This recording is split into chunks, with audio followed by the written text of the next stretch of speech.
Welcome back to Under the Radar. Today we're going to be talking about the Netflix, I don't know if it's Netflix original, called Cuties, which is pretty much blowing up right now all over the news. For some reason, politicians in America are using it as a segue to talk about things they don't know anything about. And a bunch of people who've actually watched it have a different thing to say. And those who haven't watched it, I've been the loudest voice I've heard on social media so far. So I thought, I'm going to go watch it. You didn't watch it. I thought, okay, I'm just going to go and see what it is. And and hopefully I don't have FBI or police kicking down my door. How did you come across the Cuties?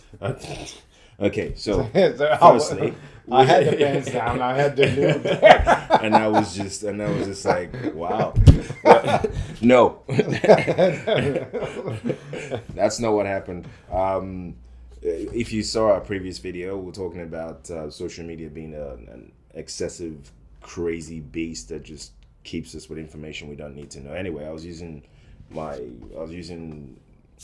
YouTube and also on Instagram, actually also on Facebook. It was reported that there is this movie called Cuties that is sort of linked with is glorifying pedophilia, and that's a big topic in 2020 right now because it is an actual reality.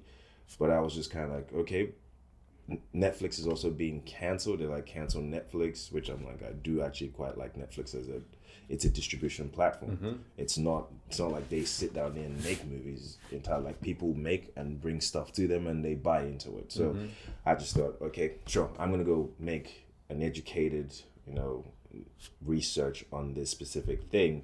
But in the meantime, because of how social media has talked about it so much, I'm freaking out that I'm gonna look like a pedophile watching this bloody thing. So I messaged you. I was like, "Hey, watch this." So that's two pedophiles. It's actually a problem for me because I with my family, I was thinking about that. Yeah. But I think the page is a little sexy girl. I feel bad to say.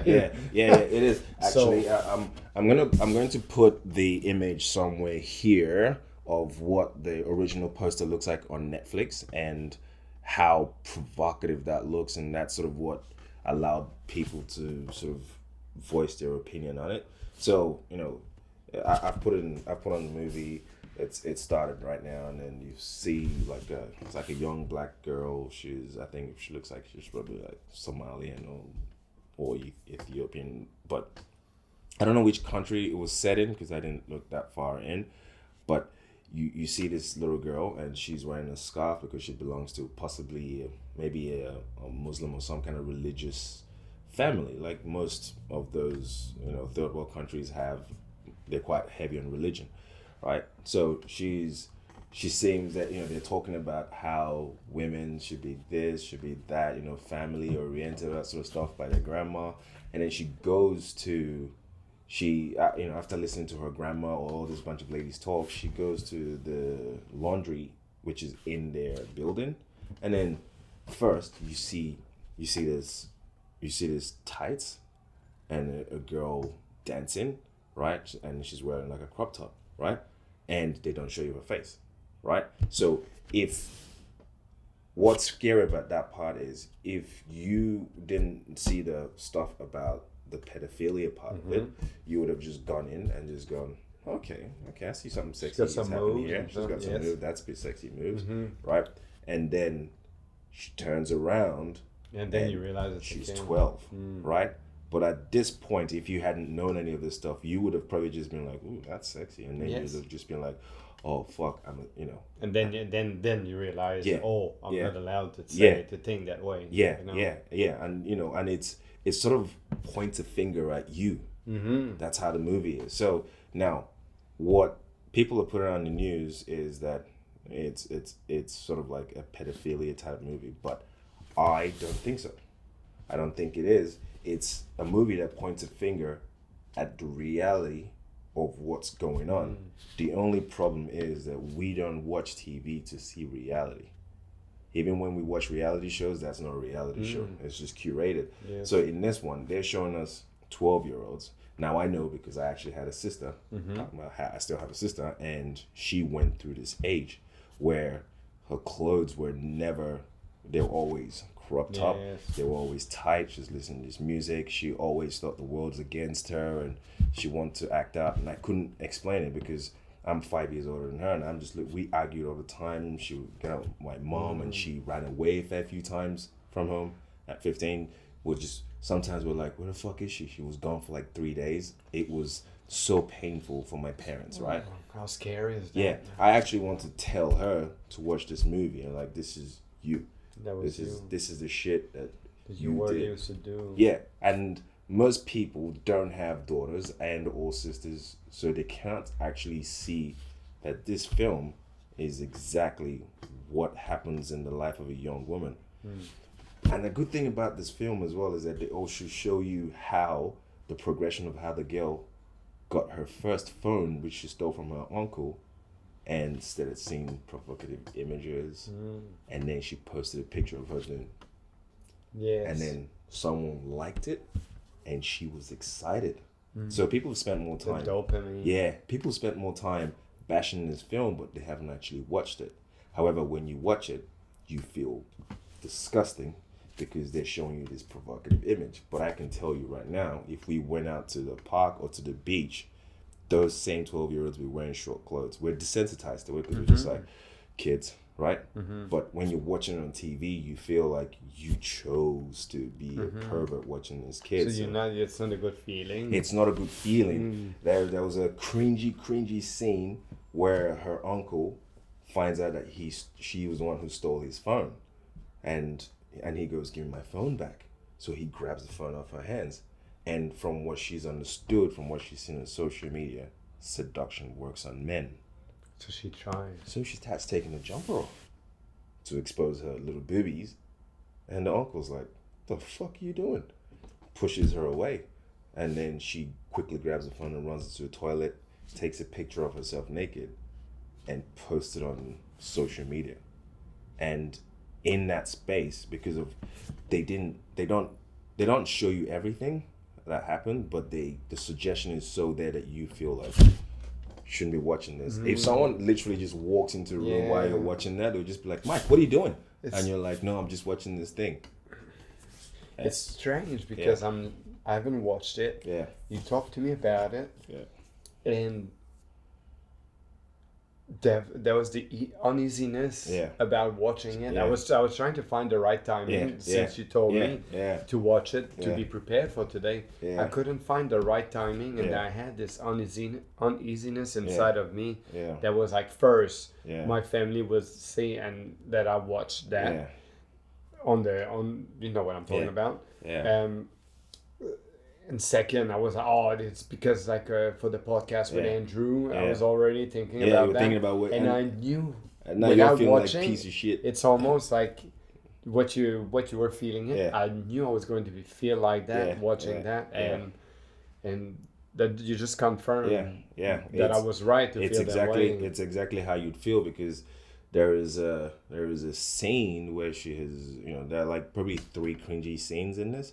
Everything else that people have complained about, they haven't actually seen the fucking movie. Okay. Right? They haven't. It's so not. So what's the? I read I came aware of that Cuties from the senator of Hawaii, Tulsi Gabbard, told you. And she was like straight away that she was like, Netflix is complicit of the pedophilia. Let's boycott Netflix. And it was going full on, and that's how. So you disagree with that? I disagree with it. It is uncomfortable.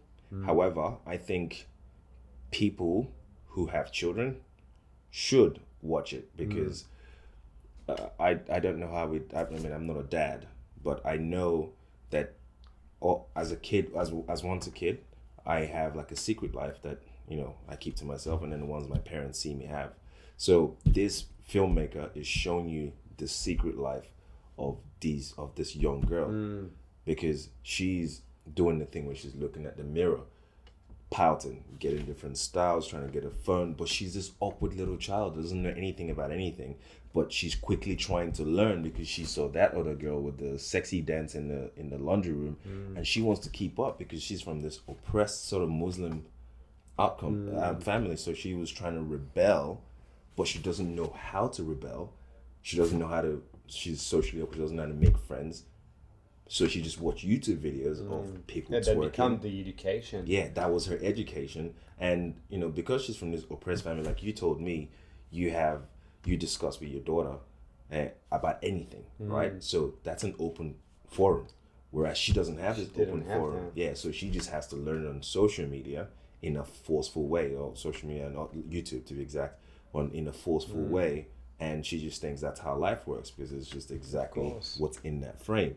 So I think most parents should go watch it, because if you watch it, you change the dialogue you have with your kids and just go, what are you actually doing? When you're parents, there's no guideline. You're either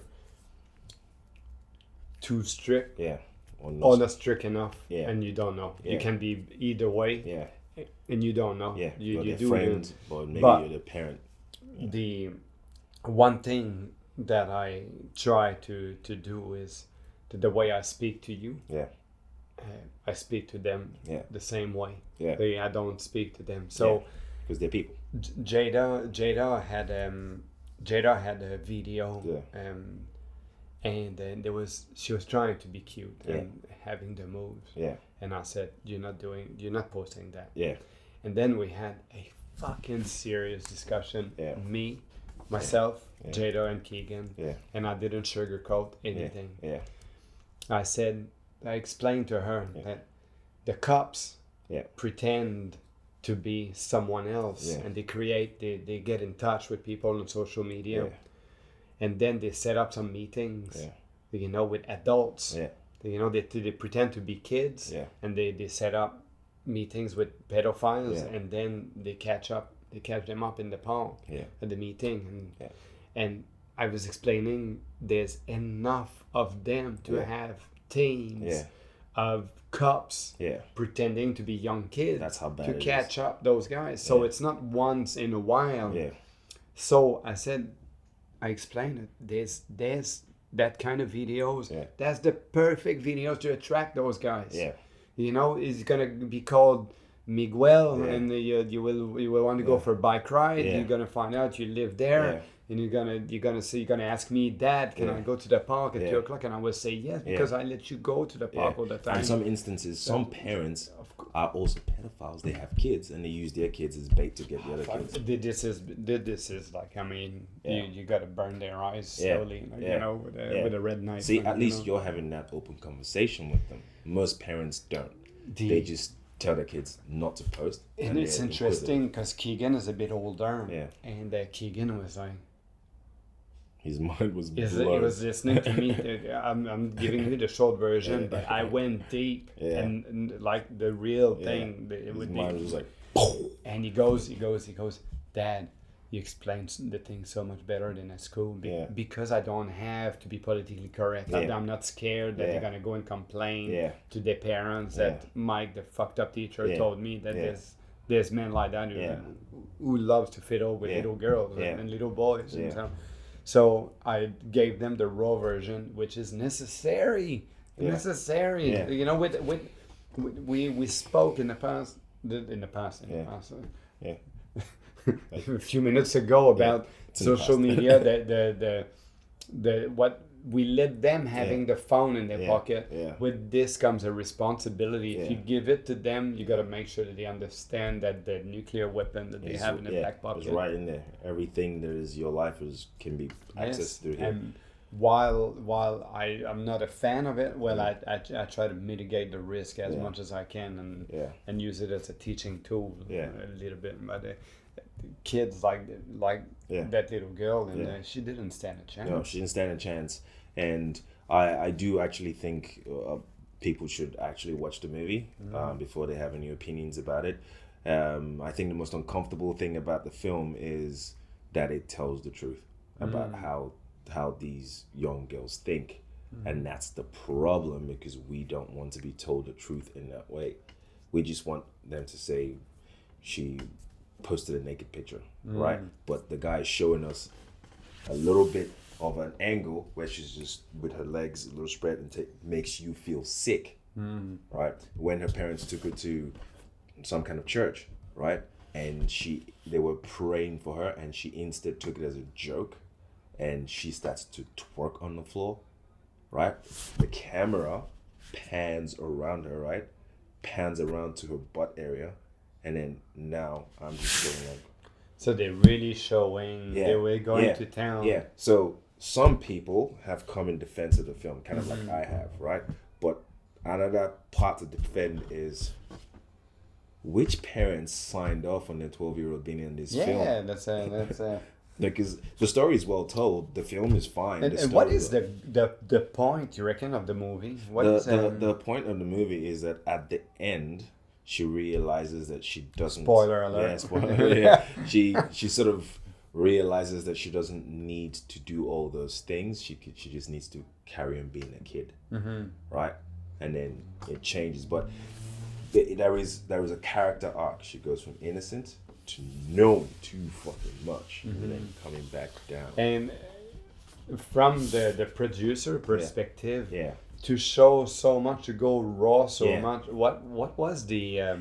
They didn't. Was it to discover who's a pedophile, who's attracted by kids or not? Yeah, actually, after I watched the film from a cinematic point of view, I clicked like, and then my fucking TV broke for a second. Oh no. Like, there you go. I turned it that off. algorithm is a press like you got it. It's like okay. So there's a Concord, there's a pedophile there.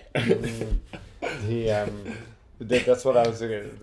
If you didn't know you were a pedophile and you watched this and you are a pedophile, there is, if you are that way inclined, sickly, it does give you some. Because that bit that it's cringy. That initial bit that you're talking that she's dancing and you're like and then you realize it happened to me in a bar where the barmaid had an unbelievable ass and I was a bit drunk that. She had white jeans. She had white jeans and all that and turn around, it's an Asian guy. And I was I was zeroing on the eyes like that. You thought that story was gonna go somehow else, didn't you? No, but you do feel bad because I'm not like that at all. There's nothing wrong with Asian guy, but I just especially the sex don't really like to have sex with them usually. It makes sense. But it's just being food. It's the same thing until I've seen the whole package. So there's nothing wrong if you thought it was and it's just that instinct. Like we're very sexual animals in some ways, and that is an exploitation of our senses. We can easily fall prey to that stuff, and then we've got like 2 seconds to go, I'm not an idiot, and then move on, right? And then you have the people who don't listen to that part of their mind, who just go all the way, and that's where that's what I was saying. If you didn't know you were a pedophile, and you find out because when you realize it's 12. And then you still put the lube out and go to town. Now you probably have a problem, and you probably need to be on some sort of list. It's really uncomfortable, It's kind of like that thing they say. We all just want to knock people out, or some of the noises or kill people. It's just you just don't do it because it's not a right thing to do. And then people who do is the people who have problems, right? So it's the film itself. Yes, the director did not have to go into explicit details in some ways. However, if he didn't, that wouldn't be an attention to watch this film. And also you would not get the gravity of the situation if he didn't. Like if he just told us in a very small way, just took a picture of her vagina and just left it at that, we'll just be like desensitized. We'll just be like, oh, kids do that, right? That's just stupid. It's almost like the Mel Gibson Passion of the Christ. They didn't have to. They didn't have to, but they wanted to see. It was a lot more brutal than the original version of Jesus of Nazareth of 6 hours of that was pretty brutal. Basketball diaries. Basketball diaries. When Leonardo DiCaprio gives his teacher a head job. Mark Wahlberg. It's kind of like that, right? So I'm thinking in a couple of years, this film that everyone talks about will be something that people will say, go and watch this and have a discussion with your daughter. So in some ways, I haven't seen the movie. You could almost... It's a teaching tool. Yeah, you can actually watch it with your child. It's not designed in a way where you feel like, oh, like there's no actual sex scenes in it, but there are very provocative things worn by these kids. But you can also see the innocence inside of it. But you as an adult will always feel uncomfortable, but you can still have your kids just go, this, like, you know, it's a definite teaching moment for parents. Yeah, I wouldn't condemn it. I actually, at the end of watching on Netflix, just to show my support, because I'm a filmmaker too, I just went because I like where you went with that. It was insane that you did, and it's also insane that the parents, because these are not like Hollywood 12-year-olds where they put 20-year-olds to play. Yes. These were actual 12-year-old, kind of 14-year-old kids, and they played those roles. And I'm just like, as a parent, like, how do you watch that? Like, the film director's like, all right, listen, so I'm gonna have your daughter on this scene, right, where we just sort of pour water in her a little bit, and then she wears underwear and just kind of twerk with a top. Yeah. As a, you know, that's tough. That's rough. Yeah, you're like, I'm trying to find an angle where I would be okay with it. Yeah, it's a hard sell. It's a hard sell. But I think because of it's not an American film. It's a French film. So yeah. That's fine. It's dubbed over. It's dubbed over, so you didn't have to deal with. If it was English, it would not work. If the kids were American, it wouldn't work. These were all like French. There's actually a few Latino ones and too. The social economics in the movie, what are they like? Is that like low social economics? Yes. Yeah, they're not rich people. Yeah, it's like one of those apartments that's packed with every different kinds of people, but it's not exactly ghetto, but it's not exactly a rich neighborhood. So even worse things can happen in those neighborhoods, but it's very ethnic. Yeah. And it's interesting because you talk about that that young girl with the uncle that find the power of seduction. Or she tries anyway, and the uncle doesn't have that. And some places the uncle say yes. Yes, that's the but for him, he was on there. He was a right dude. Yeah. Okay? Yeah. In my opinion, that was the right thing to do. It was. He did. It was, of course. I'm just saying there's some people will disagree. She said yes. She's not, exactly. But I was also when I saw that scene, you know, I'm just inching back, just going, if this guy says yes, this is gonna be gross. And he pushes her away. As an audience, you're like, okay. But you know that uncle that says yes. Yeah. You know. Yeah. So that girl realized that the power of seduction can get what she wants to. Those girls end up at OnlyFans. Yeah. You know. Yeah. And they make a killing. Yeah. They find ways to make money selling sex. You know. And previously, you know, I was saying, you know, I don't judge people on OnlyFans, but if you sort of feel like that's the only way you're going about it, and you don't actually have a future plan or a business plan on how you're going to use this to further yourself, you got a problem. I think it's always a context of everything. Yeah. It's always a context. Yeah. You know, there's nothing wrong with OnlyFans, but you know, if a little girl like that was going on OnlyFans, and, you wouldn't know. You know, you wouldn't know if a girl is well developed, right? Because there are some of those people who are. And she had an OnlyFans, you wouldn't know. Because there is no age restriction thing that, you know, and a camera comes there and goes, how old you are, test your blood and all that sort of stuff. She just put the image there and you just be there watching, beating off and what a strange world. What a strange world. Yes. The algorithm checked what you're watching and because we put the handcuffs on you. OnlyFans, if they want to progress as a company in the ever-growing technological world, they have to install these algorithms too to know what people are watching, to post out who they need to and pay who they need to. It's on already. Yeah, so it's already there, and you know that data has been collected, and each computer has an IP address, so they know exactly where you live and who you prefer to watch. We are fucked. Yeah. So if you ever get the chance to watch the film Cuties, watch it with discretion. I don't think it's that bad. However, it does have a lot of cringy scenes, 3 to be exact, but the filmmaking is quite good on a documentary style film. Everything on it is actually scripted. So it's not real, but it is a bit worrying having to see young actors portray the role and play it so well that it feels so real, and that's the weird part, and I'm sure that's why everyone's complaining about it. And I mean, their points are still also valid, but cancel Netflix, that's a bit of a stretch. Just don't watch it. Or watch it. True. I don't care. All right, see you guys in the next one.